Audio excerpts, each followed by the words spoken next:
Today I wanted to show you how to kind of use Vortex specifically for Skyrim, Skyrim Special Edition. I know it can be complicated for some users, and it definitely was for me. So first is picking which game. Actually, first let me kind of go over what Nexus is, what Vortex Nexus is. The first thing that you're going to want to do actually is get Vortex.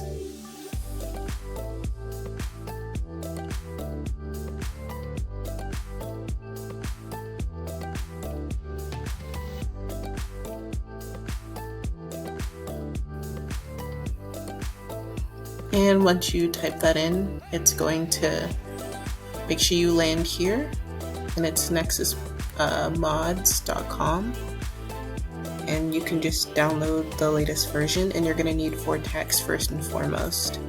That's going to sort of give you the application where everything is, let me actually hit this, where everything is controlled. So I realized I didn't quite explain it thoroughly, and I wanted to go back and kind of explain it a little more. So Nexus is where you're going to be getting all of your mods. That's where you're going to go to search up the mods. So if you had a certain mod in mind, like Alternative Start, one that I did a video on previously, or any other mod that you've been looking at, you're going to go to Nexus Mods. That's where you're going to get your mods. And Vortex is like the mod manager, and that's where you're going to control the mods that you already have, whether it be enabling them, disabling them, and we're going to be getting into that during the next part of the video. But that's the main control hub. So I kind of wanted to go on here and clarify a little bit more. But just to reiterate, Nexus Mods is where you're going to download the content and search for it. And Vortex is going to be your mod manager, where it's going to actually download and do all that fancy stuff for you. Right now I'm kind of starting fresh, so I don't have any mods. So after you download that, install that, you're going to be left with this. And what you're going to want to do is go to Nexus Mods, and they have a list of games that you can use it with. Now, what I will say is that pay special attention to the titles. For me, at first, Skyrim and Skyrim Special Edition, they were the same in my eyes, but they're definitely not. So go ahead and find the version that you have. If you have just the classic vanilla, or not even vanilla, just like the classic Skyrim, then you're going to use this. But if you have Special Edition or Anniversary Edition, they both fall under Special Edition, so you're going to use that. And let me show you how you can tell. Okay, so I realized that it didn't record Steam last time, but this is how you can tell the difference. So for the Elder Scrolls 5 Skyrim Special Edition, so it's going to be this. It's going to be this one, and make sure that it says the entire thing. Make sure after 5 you see the Skyrim Special Edition. That's going to show you that you have Skyrim Special Edition. And if you have just regular Skyrim, it's going to say the Elder Scrolls 5 and just Skyrim. And the only reason I have this is because my fiance had gotten me into Skyrim. I've literally never played it until he got me into it. So I used Skyrim on his account, and he only had just the classic Skyrim. He never upgraded it or anything. But I decided to get my own account, and I got the Skyrim Special Edition. And I got the Special Edition with the Anniversary Edition. And this is what it looks like in the store. So the Anniversary Edition comes with both. It comes with the Special Edition and the Anniversary Edition upgrade. And if you're in Poland like me, it's going to be 209 zloty. But yeah. So if you buy the Anniversary Edition, it's going to include the 2 items, both of these. And this comes in the form of a DLC. And you can view your DLCs by clicking on the DLC button. and you're going to be able to see the DLCs that you have. I only have that one. I literally only created this account for not Fallout, for Skyrim, but I was able to play Fallout on his account. So yeah, if you have the anniversary edition, just keep that in mind. But it's so incredibly important, because you're not going to be able to download like Skyrim and Skyrim Special Edition are kind of treated as two different games. So of course you're not going to be able to download, if you download something for Skyrim, and I've made this mistake before, don't be embarrassed. If you have Skyrim, you're not going to be able to download anything that's from Skyrim for Skyrim Special Edition, and vice versa. So say you have Skyrim Special Edition, not going to be able to download anything from just regular Classic Skyrim, and if you have Classic Skyrim, you're most definitely not going to be able to download anything from the Skyrim Special Edition. So I can't stress that enough. I truly cannot stress how important it is to make sure that you have the right version. So I have actually both. This one I actually had gotten from my fiance. He's the one who got me into Skyrim. So yeah. So go ahead and click on your game.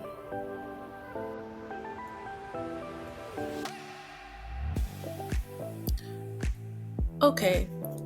So I wanted to go ahead and redo this section as well. I feel like I didn't explain it too much in detail. So let's go ahead and take this one, Wildcat Combat of Skyrim, SPID, for example. So whenever you click on the mod that you want, you're going to end up in the general mod page, and this gives you a little bit more detail on the mod, some optional files, and each one of these are going to be different. It's never going to be the same. Each of them are going to be different. So it's going to tell you the requirements in here, but I usually don't go off of the ones in here, because the ones that you actually need to download the mod are going to be different from the ones that are in the requirements. But do look at the requirements and read it carefully to see which ones are optional and which ones are necessary for some people or for some mod creators. They'll put optional files in these requirements, and for others they'll only put the requirements. So it's best to sort of look over it a little bit, and I find myself looking at this a lot. I know for a lot of, downloadables and stuff like that, we don't tend to look at the instructions because we feel like we know what we're doing. But when it comes to downloading Skyrim mods, it really runs the gamut.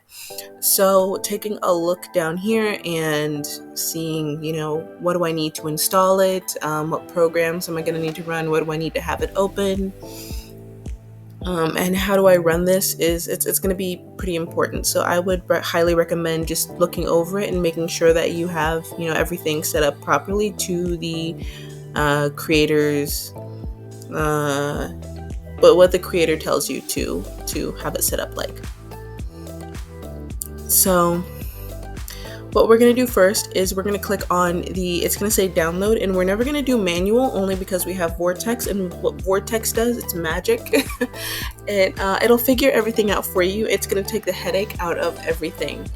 And that's why I also recommend downloading your essential files, and I'm going to get into that in a little bit. But with Vortex, all you're going to do is you're going to click on Vortex. And actually, before we go into that, you can also find it down here. So mod manager download, that's going to be the same as Vortex, and manual download, that's going to be the same as manual, but these are just shortcuts right here. So these are just shortcuts. And if there's more than one file, or you can pick between more than one files, for some you can. For some, they have different sort of options. Sometimes they'll create a different version, like this version. This one, would you prefer it without these flowers, with these flowers, without these sounds, with these sounds, so on and so forth. And you'll have to go down here and it'll just say manual. That doesn't mean you're going to have to manually download it for all of them and install it yourself. It just means that you're still going to have the mod manager download. It just means that they want you to pick it.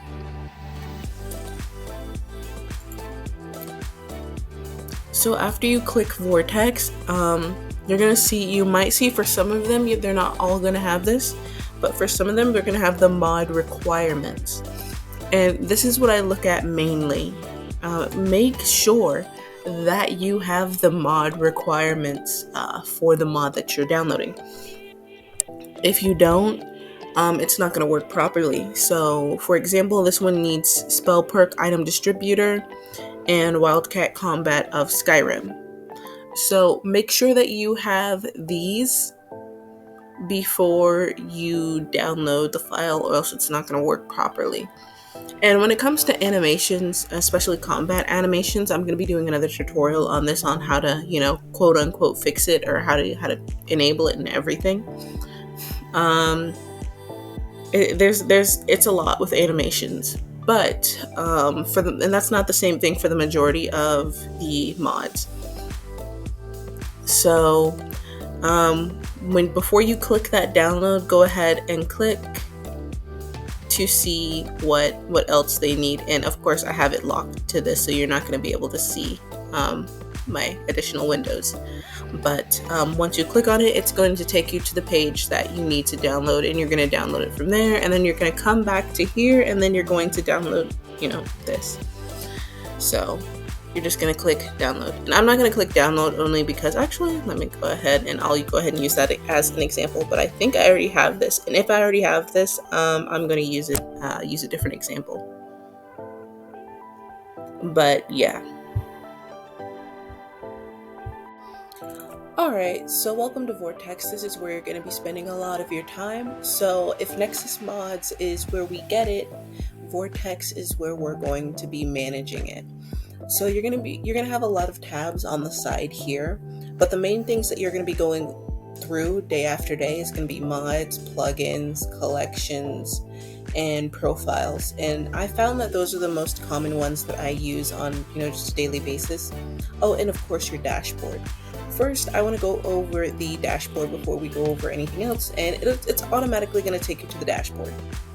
So this is what your dashboard looks like, and it shows sort of like announcements and stuff like that, new files, latest news, this, that, and the other. So your tools here, these are going to be very important. They don't seem important when you first load onto it, but these are going to be very important. This is how you're going to launch the game. And I'm going to be doing a tutorial for the script extender because it's easier than people say. A lot of people tell you to go to skse.com. Just don't do that. I have a way easier way that's going to save so much time, because I struggled with the Skyrim script extender, and it gave me a lot of headaches, and I found a whole lot easier way, reduce the headaches. But you are never ever going to launch your games through Steam. You're always going to launch your let me be more specific. Launch Skyrim Special Edition through Steam. You're always going to be launching it through this script extender. You're going to click that, and it's going to pull up your game, and the same thing, with Nemesis for your animations. And I'm going to go over all of this in the future, very near future. So actually, by the time this comes out, there's already going to be probably like a Nemesis and a Skyrim script extender. I usually don't take weeks to get that out, but yeah. So you're going to launch your Skyrim game through the script extender. And then we have your profiles. You are not automatically going to have profiles when you just load it up. I think they're going to ask you if you want profiles, and you're going to pick yes, because what this does is it separates the game for you. So what you have for example, Bare Bones, what you have in Bare Bones, which is just like necessary stuff, is you're not going to have and finish the game, and what you have in Slice of Play. You're going to be able to name these, but these are mine. These separate each of the type of gameplays that you're wanting to do. Like if you want to have like a super survival mod setup, then you can have a profile for that, and you can add another profile, name it, And you can also do if it has its own save on a game, which is really handy. But profiles, I would say set that up from the beginning. They're extremely helpful, and you're never going to regret getting them. And to do that, you're going to go into your settings, and you're going to enable profile management, and it's going to pop up right here. I think it might restart Vortex, but once you click enable that, it's going to pop up right here. So profiles is going to be one of the important ones that you're going to want. And the other most important is going to be your mods, and this is going to show you all of the mods that you have, everything that's enabled, everything that's disabled. So after you download a mod, it's going to come straight here. And actually, let me see if I can go through the process with you, and let me get a mod that I haven't gotten before. And I think this is going to turn the screen black. I'm not sure. But be that as it may, I'm just going to go ahead and give you an example. So if you go to your Nexus mods, and you go to, of course, your Skyrim Special Edition, you can pick, and actually I need to download this anyway, which is one of my favorite mods.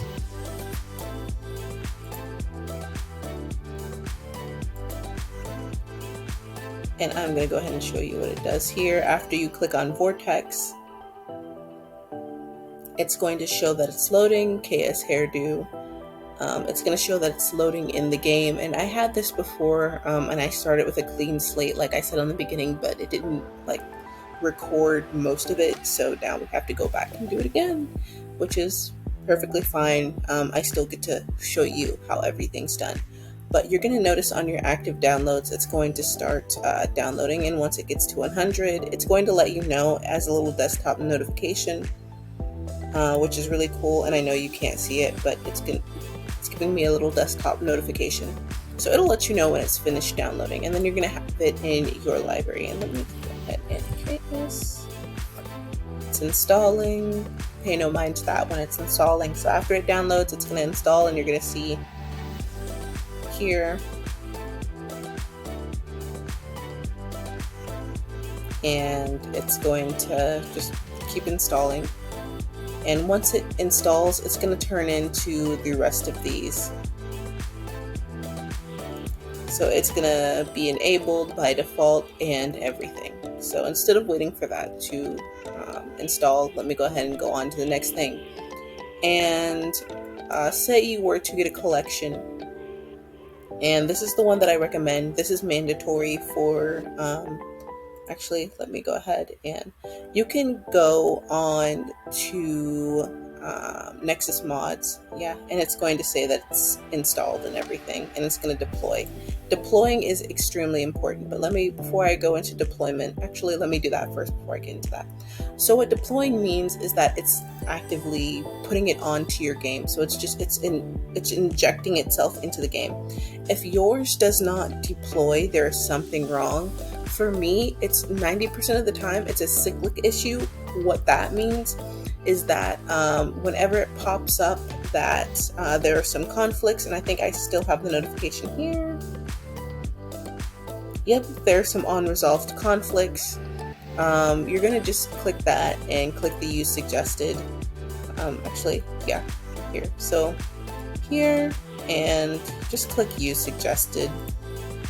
You can never go wrong, because if you try to do it on your own, 9 times out of 10, you're gonna get a cyclic issue, and it's going to not crash the game, but it's not going to deploy, and your games that you downloaded from Nexus, they aren't going to update, and it's not going to put itself in the game. So that's extremely important that you do that every time. Click more and get the conflicts out of the way, and click use suggested so you don't get any cyclic issues. But yeah, so for the essential mods, by I can never say his name, Bruv Ram. This is going to be all of the mods that you're going to get, and like I said, I'm going to be going over the SKSE. and Sky UI 5. And those are going to be the main files that you're going to need, and you get everything like the patches, updates, and whatnot from this one. So I highly recommend this. But make sure it's for the current version that you are using. If this is not your current version by the time this comes out, then just find an essential mod set for the one that you are using. But I know for some mods, it's gonna let you like use, version, if it's Skyrim Special Edition, version 1.6.6 or 0.66 something 0.4. And I understand that, but just to be on the safe side, just use the most updated version of, each mod as the responsible thing to do. But of course, you're going to find some people using mods that are from like different versions, and if it works, it's okay. So that's what's in your collection. And I'm going to go over the difference between completely uninstalling and disabling. So actually, let me go ahead and move this, and let me find just a random mod. And I don't recommend this only because if you're not careful, you're going to get a mod that's a required mod by something else, and you don't want that. So what I'm doing now is, I know the mods that I've downloaded. So photo mode.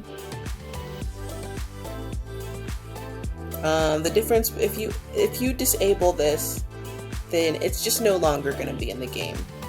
The mod, by disabling it, it's no longer in the game. That's all it means. What's the difference between disabling and removing? So whenever you disable it, it's still going to be there. It's still going to be in your files, and it still can be executable if you enable it. But if you were to just flat out remove it, then it's going to delete it from your profile. You can no longer select it, and you have to go back to Nexus mods and re-download it. And make sure, if ever you're deleting a mod, make sure you also delete the archive so you can kind of save space on your computer. And if you don't, it's just going to say uninstalled. Let me actually show you this. If you do it without deleting the archive, it's just going to say uninstalled, and it's going to stay there. So what you want to do is also delete the archive, because it completely deletes it from your computer, and then it's no longer there. So yeah, that's going to be enabled deleting, and those are going to be the main functions that you're going to use. And of course, you can use the filters right here. One of the most helpful ones is the installation time. So if you see that a mod is crashing your game, then you can say that you played yesterday, everything was fine, but since you downloaded a mod today, you notice that it's crashing. So you can go installation time, and that's actually going to be, it's not common, but you can go in here and get it. Where is it? Installation time. By default, it's this, but I like to add it. It's super helpful. So you can go in and add extras. But yeah. And of course, let's go to plugins. 99.9% of everything wrong that happens with a mod is because they are not enabled. Some don't come enabled by default. So I'm just going to enable these, which I should have enabled a long time ago. But whenever you download a mod, always check your plugins. Chances are, if your mod isn't working, or your mod isn't showing up in the game, it's 99% of the time it's a plugin issue. Just enable those plugins so it'll work, because you can have it enabled in your mods, but if it's not in your plugins, it's not gonna do anything. But yeah, those are going to be the most common ones that you're going to use, and I'm not going to go over every single one. I know there are tutorials on YouTube that go over like every single button, but that's not what I'm going to be doing today. I'm just giving you the bare bones.